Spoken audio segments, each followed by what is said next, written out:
Toyota Chevy up front. Here comes Briscoe with their sport tires. Third on the inside, digging hard. Reddick slides up in front of Larson, and the pole sitter is going to come to the line for win number 5. What a great job by Tyler Reddick. I thought he had no chance there with about a lap to go, Clint. Thank you, guys. Apologies for the 20. I thought that race was for sure Larson's. How he got back and got underneath Larson, which is where Larson wanted him to go, be on the... Tyler Reddick was losing with 2 laps left at Kansas. Denny Hamlin was gone. The race was done.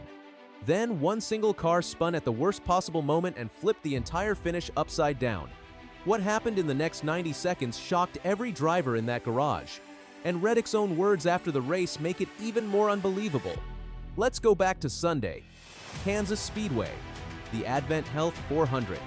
400 miles of racing, and it came down to a 2-lap shootout that nobody saw coming. For most of the race, Tyler Reddick and the number 45-23-11 racing team were not the fastest car on track. Denny Hamlin in the number 11 was the guy to beat. Reddick even admitted it after the race. He let Hamlin get away and run his own pace, while Reddick stayed back and saved his tires. Smart racing, patient racing.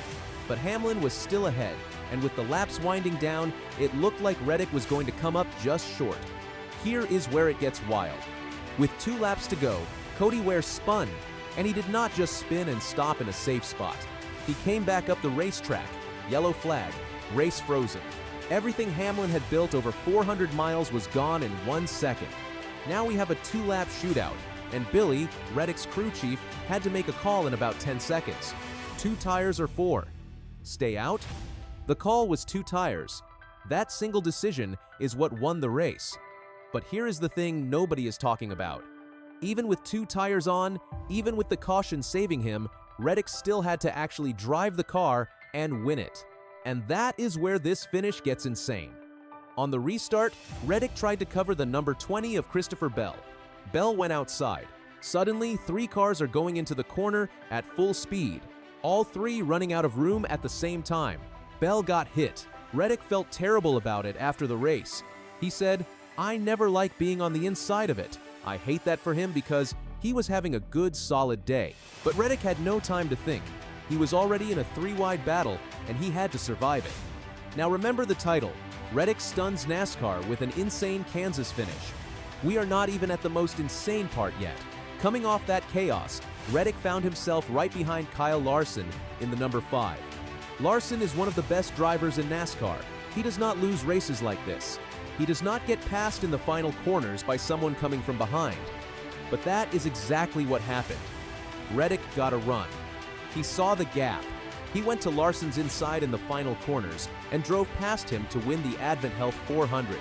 After the race, Reddick was asked about it, and his exact words were, "I was shocked I was able to get to his inside there."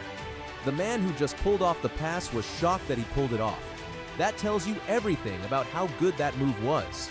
Now, here is what this win actually means, and this is the part that puts everything in context. This was not just a win. This was Tyler Reddick's 5th win in 9 races in the 2026 NASCAR Cup Series season. 5 wins, 9 races. That is not a hot streak. That is something different. That is the kind of pace that wins championships.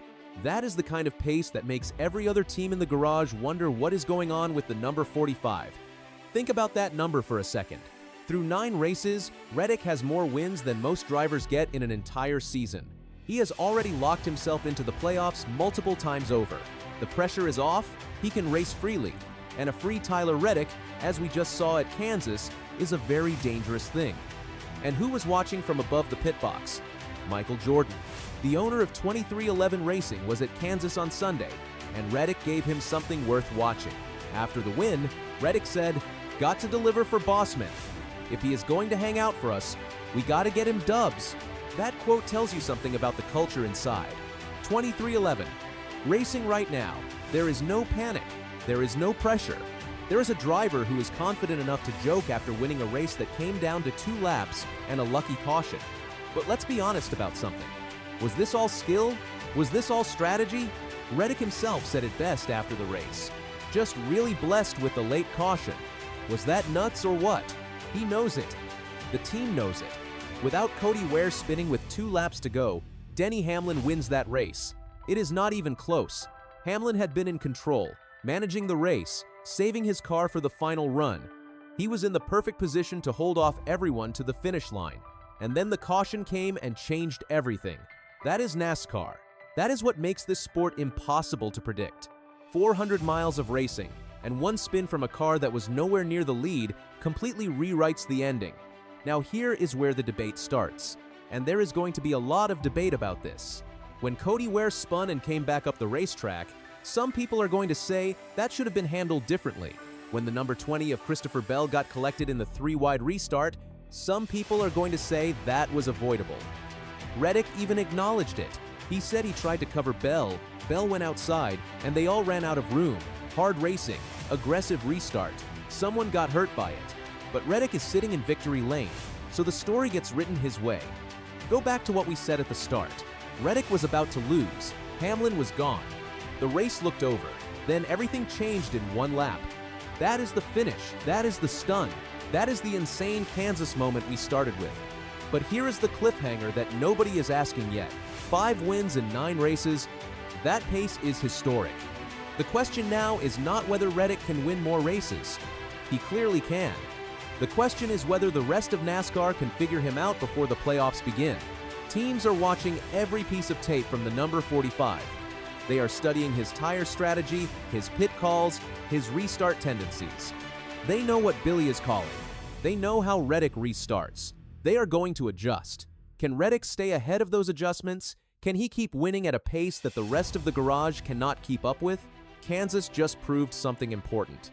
Even when Reddick does not have the fastest car, even when he is not leading the most laps, even when luck plays a role, he is still in position to win. He was patient. He saved his tires. He trusted the strategy. And when the window opened, he drove through it. That is not luck. That is a driver and a team that are operating at a completely different level right now. The Supply House Toyota Camry was fast all weekend. The crew chief made the right call on 2 tires. The driver made the pass when it mattered. Yes, Cody Ware gave them the chance, but Reddick is the one who closed it. 5 wins, 9 races, Kansas Speedway, Tyler Reddick, and we are not even halfway through the regular season yet.